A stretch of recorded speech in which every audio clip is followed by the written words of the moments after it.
Of course, we start this morning in the east of Africa looking at the Daily Nation. And on the front page of the Daily Nation in Kenya, the big story says Ruto's rules for talks with Raila. We did mention that they were having talks. We talked about it yesterday. And there are certain outcomes. Kenya Kwanza, of course, picks team of mediators, including a Jubilee Party MP, King Azimio. And we can see here President Ruto yesterday explained to ruling coalition MPs the genesis of his truce with opposition chief Raila Odinga and the discomfort with some of his grievances, including the demand to open election servers, reinstate the Cherera 4, and bring back the subsidy program. And in a move that could draw resistance, he tasked his team of negotiators to limit the conversations to the reconstitution of the IEBC. So we want further details on that on pages 4 and 5. Alarm as invasions of private properties spread in country. 2 weeks after goons invaded the Kenyatta family's Northlands farm in Kiambu, security agents in Nakuru, Bomet, and Kilifi are grappling with a worrying trend of evasions by illegal group. The invasions by an illegal group, or maybe many illegal groups. We don't really know what the true possession is. MP said to debate high costs of electricity. Mobile money deals register 20-month low. Value of transaction falls on hash times on page 26. How digital lender formed WhatsApp group of my family. Over 25,000 shillings loan. KU student who was found dead owed me 1 million shillings, says boyfriend. Wow. Still on the front page in the world of sports, Benzema leads Real Madrid to Stamford Bridge as AC Milan welcome Napoli. And that will be all we have this morning on the front page of the Daily Nation. Let's move away from Kenya. Well, I think I'm still going to go back. Yeah, I'm still going to go back to Kenya. Let's go straight to this one. I must say, first of all, that the Star has some stories that would like to seek your attention. Most importantly, some a bit gory here or there. But let's start off with the very first one you can see on the front page there. Expenditure. He termed Kenya's current debt monumental. Ruto says, I'll not take loans to pay civil service salaries. The president, however, told civil servants that their delayed March paychecks will hit their bank accounts soon. But why is their salary delayed? Okay, so the vice president has said that the delay is as a result of the past administration under Uhuru Kenyatta, saying that there was a lot of borrowings and a lot of non-accountability in terms of what the government had used when it came to the running of the affairs of the country, especially in different parastatals or sector. Hence, just as the vice president has said, that it is due to the mismanagement of funds in the past administration that has led to the delay in civil servants getting their paychecks. But this is good news this morning, as of today, which definitely is the 12th day in the month of April. Ruto has come out to say, listen, relax, I'm not going to borrow money, meaning that you just need to exercise more patience. I'm trying as much as possible to reset and restart and ensure that we can clear the backlog and also not borrow to add. Now, that's quite different from a West African country that borrows at will in every single thing they want to do. But this is Ruto saying it's not. But I think the reassurance here on pages 4 to 5 is he has guaranteed that they will get their paychecks March. I'm just thinking from the perspective of the civil servants. I'm thinking, I've worked this month, I'm expecting my paycheck.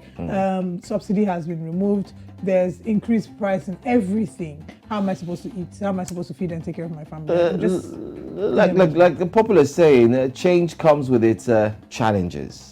So a lot of people who voted Ruto into power were seeking changes. Yeah. So if you're seeking changes, then you might as well be ready to understand that it will come with its own challenges. And part of it is what they're going through. But that's a good story. That's a good one to hear for civil servants. I'm sure they can get ready to check their bank accounts anytime soon. Sad story here, the top left corner. Granny killed and her eyes gouged out. Oh my goodness. Very sad story. I don't think I would be ready to read just the excerpts from that story. It was a horrific ending for Mama Margaret Omar.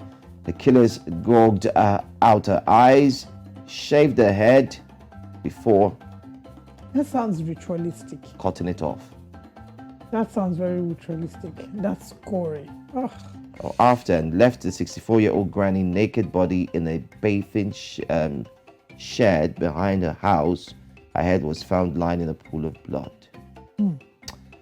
What did she do to deserve this? Nothing whatsoever. No matter what she did. No matter, nobody deserves that kind of death. Nobody deserves that kind of treatment. Sad. It's sad. Sacrifice. 60% of women in civil service are unmarried. I think this is a conversation we'd like to push further. 60% of women in civil service are unmarried. Olive, I know I want to push this forward. Possibly we're going to hit Kenya and ask what are the reasons. But let me quickly say this. It says most women in the civil service are unmarried, likely because they are sacrificing family to seek career growth. A report by Kenyatta University suggests women comprise a small minority, only 24% of civil service employees, while men constitute 75%. So the reason is there stated, because of career growth. So why don't they deserve to have career growth as well? The same way that the men have career growth is how the women have career growth. I don't know why all of a sudden if a woman decides that she wants to prioritize her career growth, it should be at the cost of her family. Nobody ever tells a man, no, you need to face your family, so quit your career.